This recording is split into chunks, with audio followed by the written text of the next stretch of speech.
Hi, thanks for joining me. My name is Mindy Mandell, and today we're going on with the Republic. As you can see here, we're going to talk about gymnastics.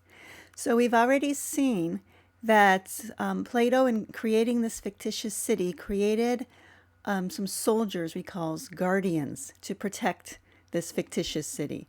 And their training is a bit odd on the surface. He says they're going to be trained with music and gymnastics. And whenever something does not make sense in regards to the city state, you know that what you have to do with it is apply it to the soul and see what its analog is in the soul. So we've already talked about music. We saw that it's about states of mind, about the beliefs, about the nature of reality, and the states of mind that result from holding the accurate beliefs about the nature of reality and how this manifests into our attitudes and temperament and overall character.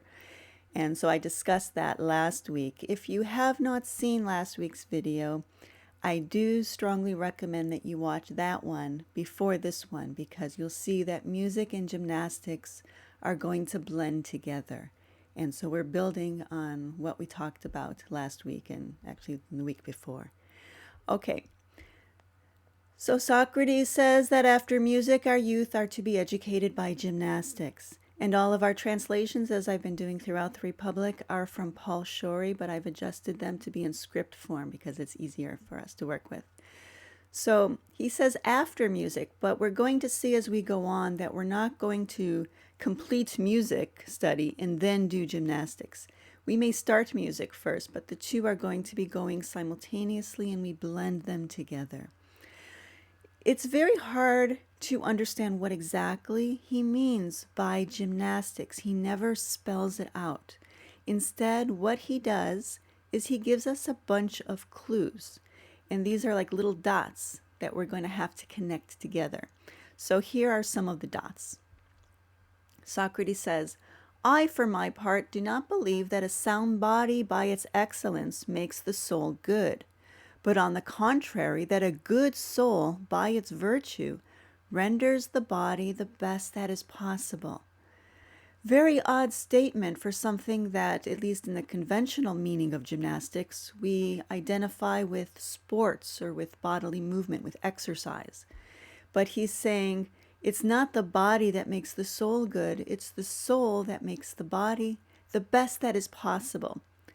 Best that is possible means that you're not going to get out of that wheelchair and start walking again or overcome your cancer necessarily, but you will be as healthy as is possible for your physical condition, right? Okay, so that's the first dot, that there's something, it somehow connects to the soul and it renders the body the best that is possible. Would not then the best gymnastics be akin to the music that we were just now describing? What do you mean? It would be simple and flexible gymnastic training, and especially so in the training for war. So there's some sort of kinship or similarity between the way we do music or the effects of music and also the way we train in gymnastics and the effects of it. So we saw with music that we were going for simple, for unified soul, for a unified state of mind. We're not fractured in different directions, acting differently with this group and with that group. And we want some sort of unity there. Remember, there is the idea of imitation versus narration we saw last week. We don't want to be imitating others. We want to speak from our own voice, that one true voice of our soul. And there's something similar to that with gymnastics. Also, they're both in the training for war. War, in the analogy to the soul, has to do with confrontations or the kind of conflicts that you might have, the internal conflicts that you deal with when you're battling your own false beliefs or your own false learnings from childhood. Also, these trainings, they don't have a rigid way of going about them. There's something flexible about the training. He says simplicity in music begets sobriety in the souls. We saw that last week. And we see here that in gymnastic training, simplicity begets health in bodies. So there's another dot we're going to hold on to connect to the others. Now he's going to go on to say something that on the surface is very strange. Will you be able to find a sure proof of an evil and shameful state of education in a city than the necessity of first-rate physicians and judges, not only for the base and mechanical, but for those who claim to have been bred in the fashion of free men and women? Okay, so on the surface, this is very odd because countries take great pride in having first-rate physicians, in having a great legal system with first-rate judges. Again, whenever something doesn't make sense on the surface story, on the making of the city, of the government, then you have to ask yourself, what is its analog in the soul? Because what Socrates is really talking about here is the soul. He's going to say things about the city-state that you may not actually want in a real physical government. But when you apply them to the soul, he's saying something about the soul that is meaningful. So first, I think we're going to start with judges. Yes. Do you not think it disgraceful and a notable mark of bad breeding to have to make use of a justice imported from others, who thus becomes your masters and judges from lack of such qualities in yourself? It's the most shameful thing in the world, Gloucon says. And so when we apply this to the soul, now it's starting to make sense, right? So we already saw we don't want imitation. We want to speak from our soul, from something more genuine and real, not the imitation of others. And that's this imported justice, the listening to the people around you, and when they're not around, the voices in your head that continue their narrative that you imitate. So we don't want that. And why would this be here instead of with music? Why is he saying it with gymnastics? Whatever gymnastics is, it gives you that power, that ability to be in touch with your own intuition, your own inner judge, if you will, so that you don't have to import justice from others. And now here's what he says about first-rate physicians. For all well-governed peoples, there is a work assigned to each man in the city which he must perform, and no one has leisure to be sick and doctor himself all his days. In this we absurdly enough perceive in the case of a craftsman, but we don't see it in the case of the rich and the so-called fortunate. How so? A carpenter, when he is sick, expects his physician to give him a drug which will operate as an emetic on the disease, or to get rid of it by purging or the use of cautery or the knife. But if anyone prescribes for him a long course of treatment with swathings about the head and their accompaniments, he hastily says that he has no leisure to be sick, and that such a life of preoccupation with his illness and neglect of the work that lies before him isn't worth living. So notice the language here. An emetic. An emetic is a drug that makes you throw up, right? Or the purging. So maybe you might think of a laxative, right, coming out the other end, or the cautery or the knife. All of this is imagery of taking something out of you in one way or another. And we've already seen, like with the purging of the poets, the exile of the poets is a purging of false beliefs in the soul. That would be its analog in the soul.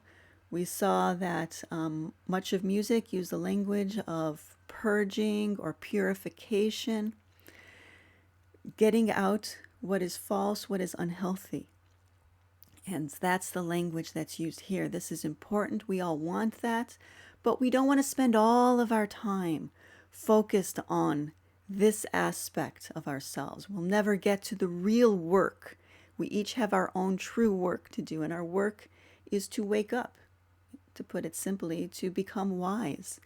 And we can't get to those deeper layers, whether you think of it as a rising or you think of it as an inward motion to the more profound levels of soul. We're never going to reach those higher or more profound levels if we're always on the surface. In fact, he says that this excessive care for the body that goes beyond simple gymnastics is about the greatest of all obstacles. So this is a distraction, or it can become a distraction. We have to be careful. So whatever gymnastics is, and he hasn't told us yet, Whatever it is, it gives us not only that ability to be in touch with our intuition, but it allows us to do that greater work, to raise the energy, if you will, to get beyond the surface of our soul identity. So this idea of care for the body, it could have a dual meaning. He may mean it in the physical sense of the physical body, but also in the relationship to the soul. The body would be like that shallowest aspect, if you will, of soul, that ego identity. To get beyond that conventional understanding of ourselves, to go to those more profound levels. Gymnastics is something that gives us the energy, the power, the focus to do that. Here's a little more that he says. So your youths, employing that simple music which we said engendered sobriety, will, it is clear, guard themselves against falling into the need of the justice of the courtroom. They'll develop intuition. Yes. And will not our musician, pursuing the same trail in his use of gymnastics, if he please, get to have no need of medicine save when indispensable? I think so. And even the exercises and toils of gymnastics he will undertake with a view to the spirited part of his nature, to arouse that, rather than for mere strength, unlike ordinary athletes who treat diet and exercise only as a means to muscle. So we're seeing here that Plato is not talking about gymnastics in its conventional sense, not as exercise for the body. Whatever he means by gymnastics, it is something for the soul, and particularly for that spirited part of the soul. If you're familiar with the tripartite soul, then you may already recognize what that means, the spirited part. If not, it's going to come up in the second half of Book 4. But he goes on here. Then may we not say, Glaucon, that those who established an education in music and gymnastics had not the purpose in view that some attribute to them in so instituting, namely to treat the body by one and the soul by the other. But what? It seems likely that they ordain both, chiefly for the soul's sake. And he's going to go on to say that for these two, then, it seems there are two arts which I would say some God gave to mankind, music and gymnastics, for the service of the high-spirited principle and the love of knowledge in them, not for the soul and body, except incidentally. So we tend to think of, maybe initially you might think music is for the soul and gymnastics is for the body. But he says that's only incidentally. It's for the harmonious adjustment of these two principles by the proper degree of tension and relaxation of each. So they work together in harmony. And he's going to even add to it one more step here, that we want to blend them. He who best blends gymnastics with music and applies them most suitably to the soul is the man or woman whom we should most rightly pronounce to be the most perfect and harmonious musician, far rather than the one who brings the strings into unison with one another. And that seems likely Socrates. So even more harmonious than the musician in the colloquial sense of the word is the musician in the sense that Socrates is using it here, the person who can read states of mind. And so here we're seeing that gymnastics, it's a separate study, and yet you can even think of it as part of music, because when you blend it in to the work of understanding states of mind, then you become the most perfect and harmonious musician. And so what I see gymnastics as is something akin to that kind of energy that you might build through yoga or Tai Chi. We tend to identify those sorts of methods with this sort of energy, but also through meditation. You may follow the breath or do those sorts of meditations.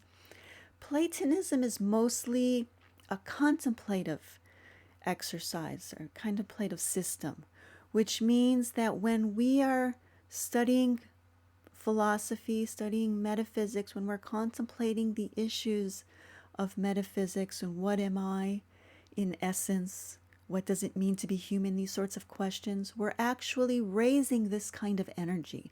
They're not separate practices for us. So, first, we want to focus on an issue, and we contemplate in that general sense of thinking deeply about something. We can bring it to a meditative state, meditation in the sense of one pointed focus. Your one pointed focus could be on your breath as you're following it up and down, or you could be counting numbers, and there are lots of ways that you may find in other YouTube channels, ways of meditating. But you can also use philosophy, metaphysics as your focus point, is the thing that you focus on. You can bring it to such a deep sense of contemplation that it becomes a meditation. And then when it really peaks is when it becomes contemplation, not in the usual sense that we use the word, but in its highest sense, contemplation is to become one with your object of focus.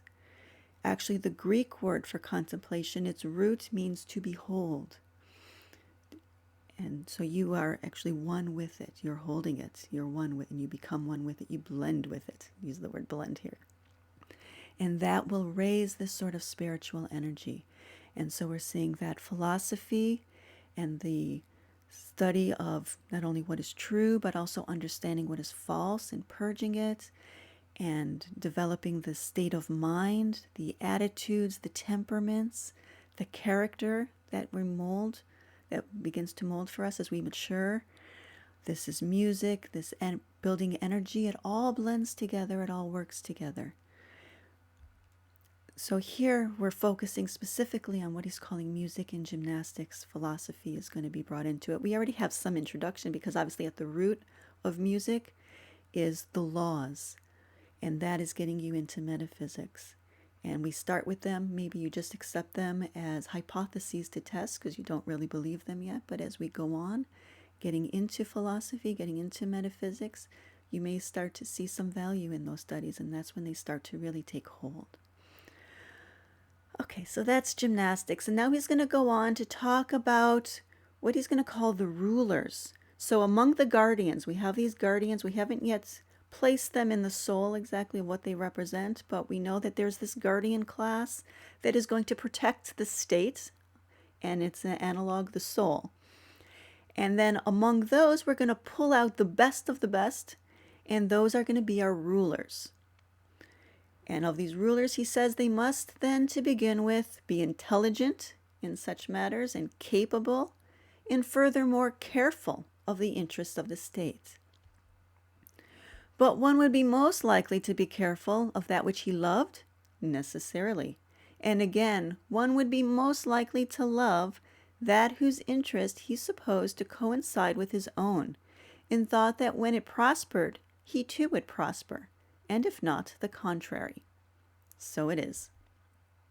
Then we must pick out from the other guardians such men as to our observation appear most inclined through the entire course of their lives to be zealous to do what they think for the interest of the state, and who would be least likely to consent to do the opposite. And that would be a suitable choice. One thing I want to point out here is that our practice as Platonists really starts to bloom when we start to recognize what we are studying, what we're contemplating, what we're thinking about in these dialogues as more than just interesting theories. When we start to recognize that there is genuine benefit to ourselves, then we start to take it more seriously. We stop compartmentalizing. It's not just a hobby or an interest. It starts to become the way that we understand ourselves, the way we understand our lives, the way we understand the world, the way we live. It becomes a way of life. And when it does, then we see that our interests in philosophy coincide with the interests of the soul, or here it's analog, the state. But what we're really talking about is the soul. When we start to see that there's real benefit, that this is meaningful to our lives and not just interesting, that's when our practice really starts to bloom.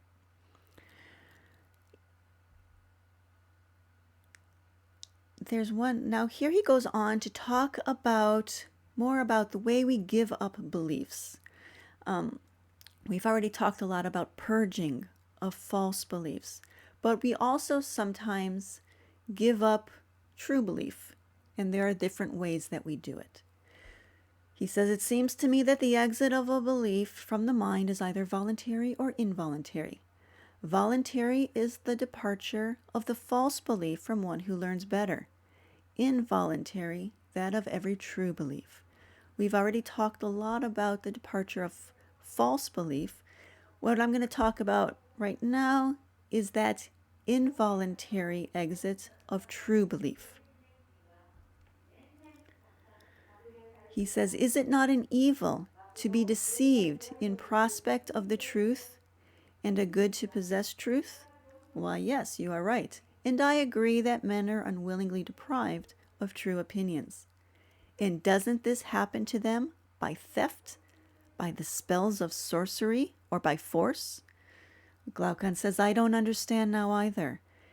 And it's very lucky for us that Gloucon said this, because maybe we don't understand either. So now Socrates is going to explain a little bit more what he means. So 3 things: theft, spells of sorcery, and by force. By those who have their opinions stolen from them, I mean those who are over-persuaded and those who forget, because in one case time, and in the other argument, strips them unawares of their beliefs. Okay, so let's make a little list. We'll be adding to it as we go. The ways that true beliefs are involuntarily dropped. So the first one is that they're stolen, and there are 2 ways. Over-persuaded means clever argumentation. Forgotten, it's simply robbed by age, happens to all of us. In the next one, he says, those who are constrained or forced, I mean those whom some pain or suffering compels to change their minds. So now we can add this to our list, that they're compelled by pain and suffering. And now the really weird one, sorcery. What does he mean by that? He says, the victims of sorcery, I am sure, you too would say, are they who alter their opinions under the spell of pleasure or terrified by some fear. And then Plato gives his brother Glaucon what I think is one of the best lines of the whole dialogue. Everything that deceives appears to cast a spell upon the mind. And so this idea of casting a spell is why they're calling this sorcery. So our list continues with sorcery. Charmed by pleasure, terrified by fear. Now when we get to books 8 and 9, we're going to see that Plato is going to introduce different types of governments, different constitutions. And he's going to show a parallel of a person who is like that type of government.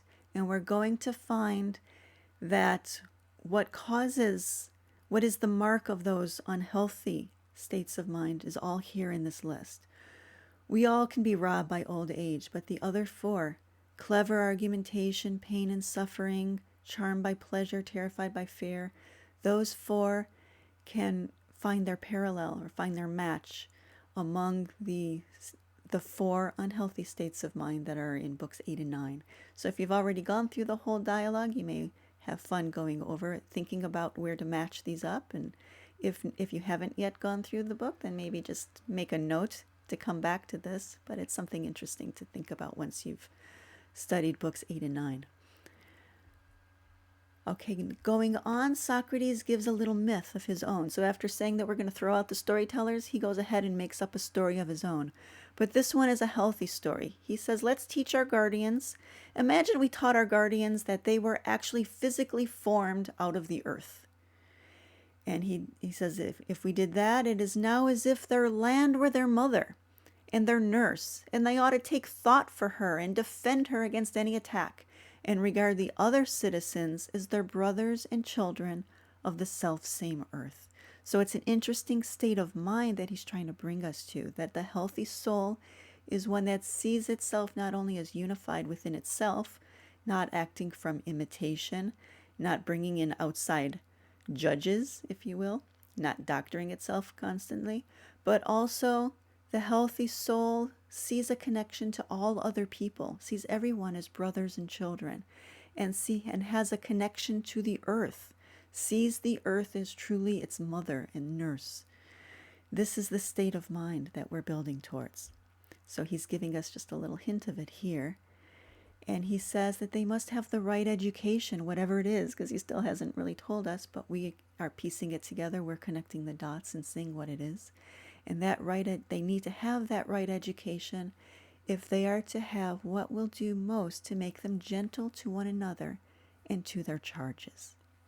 And so that is the initial education that Socrates introduces here. And from next week, I'm going to go into book 4. We're going to tie the virtues in with this education, with these trainings in music and gymnastics. So we're going to start the virtues from next week. If you have any questions or comments about what I talked about today or anything up to now or anything at all, feel free to drop me an email. Feel free to leave a comment below.